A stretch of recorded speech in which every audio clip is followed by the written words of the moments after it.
Hi, thank you for joining me for the Prairie Oaks Pulpit Bible Study. And we're moving back to Exodus again. And so I hope you'll find your Bible or pull out a device and look at Exodus chapter 18, verses 13 through 27. So it's a little longer. But I didn't plan on covering this section, but because we did part of this section when we were on Mother's Day. Here it is, Father's Day, and this just kept coming back to mind. So we're going to look at Jethro again, one of my favorite characters from the Old Testament. And it's a continuation of Jethro's visit with Moses as the children of Israel are approaching Mount Sinai. And so Exodus chapter 18, verse 13. And so it was on the next day that Moses sat to judge the people, and the people stood before Moses from morning until evening. So when Moses' father-in-law saw all that he did for the people, he said, "What is this thing that you are doing for the people? Why do you alone sit, and all the people stand before you from morning until evening?" And Moses said to his father-in-law, "Because the people come to me to inquire of God. When they have a difficulty, they come to me, and I judge between one and another, and I make known the statutes of God and his laws." So Moses' father-in-law said to him, "The thing that you do is not good. Both you and these people who are with you will surely wear yourselves out. For this thing is too much for you. You are not able to perform it by yourself. Listen now to my voice. I will give you counsel, and God will be with you. Stand before God for the people, so that you may bring the difficulties to God.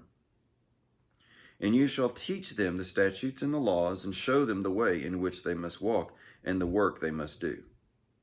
Moreover, you shall select from all the people able men, such as fear God, men of truth, hating covetousness, and place such over them to be rulers of thousands, rulers of hundreds, rulers of fifties, and rulers of tens. And let them judge the people at all times. Then it will be that every great matter that they shall bring to you. But every small matter they themselves shall judge. So it will be easier for you, for they will bear the burden with you. If you do this thing, and God so commands you, then you will be able to endure, and all this people will also go to their place in peace." So Moses heeded the voice of his father-in-law and did all that he had said. And Moses chose able men out of all Israel and made them heads over the people, rulers of thousands, rulers of hundreds, rulers of fifties, rulers of tens. So they judged the people at all times. The hard cases they brought to Moses, but they judged every small case themselves. Then Moses let his father-in-law depart, and he went his way to his own land. This is the word of the Lord. And so Moses, as we saw back on Mother's Day, had shared with Jethro, his father-in-law, the priest of Midian, all that God had done in Egypt to the Egyptians to liberate the children of Israel. And Jethro comes away worship of the true God and a new appreciation for all that the God he'd been worshiping could do and who he is in his character, in his person. And so Moses and Jethro, Jethro presents burnt offerings and other sacrifices to God, and a lot of the leaders of Israel, they come and they worship with Jethro and Moses on that day. And so this is the next day. And Moses is back to work, There is so much that needs to be done. And it's dealing with the difficulties of an entire nation, basically. And so I want you to notice how Jethro, one, is observing this. Jethro's seeing what's going on. He watches for a while. And then he asks questions. I think a lot of times we jump in and start trying to help, but we haven't really watched and we haven't really asked some questions yet. Because he didn't just ask questions to make Moses feel awkward. He's asking questions, and you notice they're questions that Moses answers. And so Moses tells him, this is an important thing that is being done, and it's taking all day to do it. And I think that's one of the key things in this, is that it's from morning until evening. Because that gets brought up several times. And he's making known what God has taught. And some of this is pointing forward to God is about to lay out all the statutes and laws of his people. And so once Moses explains what he's doing, Jethro is now motivated by concern for his son and also for all these people.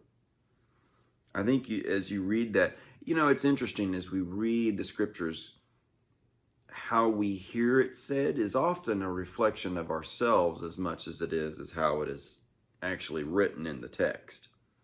And so maybe you hear it differently than I do, the tone of voice as Jethro asks Moses and Moses explains. And so now as Jethro, Moses' father-in-law, he gives this advice. Maybe you feel that he's kind of getting on to Moses, but I don't think that's what's going on here. I hear compassion in his voice. The thing that you do isn't good. You and these people who are with you will surely wear yourselves out. That's his concern. They're going to wear themselves out. Especially you, Moses, because this is your all-day, everyday thing. The grind is going to grind you up, ground you down. It is too much for you, too much by yourself. That's a key part of it as well. And so Moses is going to hear some advice from Jethro.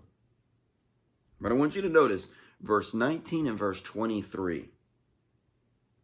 Listen now to my voice, I will give you counsel, and God will be with you. And in verse 23, he says, and if you do this thing, and God so commands you, so now that I've given you this advice, if God tells you to do it, then it was good advice. But Jethro wants Moses to filter this through what God is telling him. Just because you get advice from an elder doesn't always mean that that's what you're supposed to do. But you should definitely weigh it against what God is telling us to do. In the scriptures, in our time of prayer, the Spirit confirming or pointing out other things. But Jethro wants Moses to hear from God on this. And there's an important part in this that it's easy to read through. Jethro doesn't claim to be smarter. He's never led an entire nation, although he is the priest of Midian, so he may have had similar roles in this. But he says, you need to listen to God as you consider my counsel. And that important thing is that, Moses, you need time to hear from God. That's part of his advice here. Stand before God for the people so that you may bring the difficulties to God. Moses, you need to stand before God. You need to have time to hear from God. And maybe you see in that, we need to be doing our devotions while standing up. Well, if that works better for you, you should. But the idea there is that he needs to be hearing from God. If you spend all day doing the ministry, all day doing the things with people, then you're not getting that time with God. And I don't know if that's best for you in the morning or in the evening or at a lunch or what, but to make sure we've got a time where we're coming to hear from God. And in Moses' case, people were coming to him to hear from God. If he's not getting a time to hear from God, then they're missing out. They've just replaced God with Moses. And that's dangerous for him and them. But Moses needs that time in solitude to hear from God. So you've got to find someone else to share the load with. Now, you stand before God. You bring the difficulties to God, because some of these things aren't difficult. Others could do this. But everyone's going to need to be taught the statutes and laws. They need to know what God has said. And so in the next couple of weeks, we're going to be spending some time looking at what God said to be doing, why he said to do it. We're going to be looking at those things. But they're not just to be head knowledge. They're also going to be the way we must walk, the way we interact through this world, where the rubber meets the road. Jesus' Sermon on the Mount, he references the law and then applies it to our hearts and to our walk. And the work that we must do, we got to work in this world. How do we do that work? God gets really involved in a lot of those things. He wants us to represent him faithfully, even in our jobs, even in the way that we conduct business.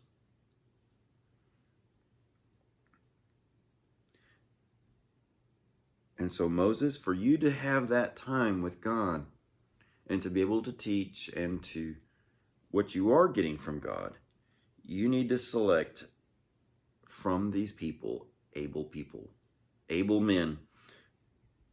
What qualifications is he looking at? It's funny because he's not looking for the wealthy, the educated, the eloquent, or even the popular. Able men, that means they're competent to fear God. They are competent to live with integrity. They are competent at not living for money, being greedy. He wants them to be men who won't take bribes, but are honest, but most important, who fear God, whose lives are already directed by the Word of God and the Spirit of God. That's what that fear God means. Because if we're living to be pleasing in God's sight, that's the most important qualification for being able to lead others, is that we're being led by God, not just off doing our own thing. So it's not wealth, it's not education, it's not how popular you are or how smooth of a talker. It's about having integrity and walking with God. So let them judge according to their abilities. You saw that? Let them judge the people according to what they can do. The small things, some of them are going to be able to handle a little more complicated things. Our judicial system kind of works that way. You know, you've got Court of Appeals. It's kind of what you see. And when it gets really complicated, they're going to send it to Moses. Moses, is something we've never heard before. Not sure how to handle this. What are your thoughts? We need your help, Moses. Listen to God, and God can direct that. This is some valuable advice, not only for Moses leading a nation, but for running a lot of things in our life. Empowering people to make their own decisions based on the principles that God has taught us. Helping us to live godly lives. And it's within the church. The pastor enabling others to serve and to lead. We just finished Vacation Bible School. And I'm not in charge of Vacation Bible School. I'm just one of the helpers. Because there's other people who are more capable in that area than I am, especially when it comes to organizing in general. But there's better leaders of music. There's people that are better at teaching kids than I am. There's people who are better at doing games than I am. People better at crafts than I am. Let's get all those people involved. And it gives me the opportunity to interact with kids in a different way and to talk to parents and all those things. And it gives them an opportunity to use their gifts, their abilities, and the joy of serving God according to the way God made them. And it gives the kids a blessing that they get to see and experience someone doing something better than the way I would do it. And most of all, God is pleased because He chooses to work through multitude of people. That's what the church is about. And so we see here,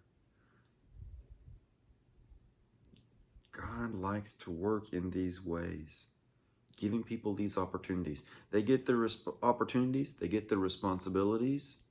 I'm not going to micromanage. I'm not going to be constantly looking over their shoulder, but empowering them to serve. They may do it differently than I would do it, but that's going to be okay. And that's what Moses does for us here. I like this word here. So in verse 23, Jethro says, if you do this thing and God so commands you, then you'll be able to endure, and all this people will go to their place in peace. And Moses heeded the voice of his father-in-law and did all that he had said. Moses knew this was some good advice. He got confirmation from God's Spirit. And so Moses chooses these able men who fear God, who live lives of integrity. They need to be examples first and foremost. And they are delegated out certain parts of their people in order to be rulers, to be leaders. And so they judge the people and handle what there is. And now that the load is spread out, then it is easier on everybody. They handle the small stuff, the bigger stuff comes up to Moses. And I think it's funny, the chapter ends with this little verse that says, and Moses let his father-in-law depart. Jethro was done. He'd come, he'd done what he needed to do. He took care of his son. He brought back his daughter to be Moses' wife and his grandkids. And he's helped out Moses immensely. And so he walks off the stage.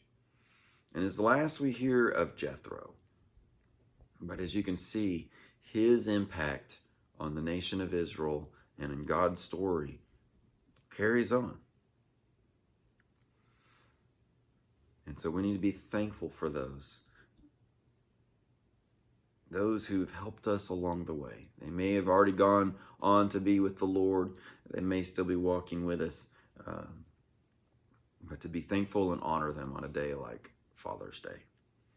Because as we're reminded, a lot of people help pour into us. And it's good for us to be pouring into others as well. Wisdom that we've gained over the years, helping one another. God bless you. Thank you for joining me. I hope you've kind of enjoyed this, something a little different.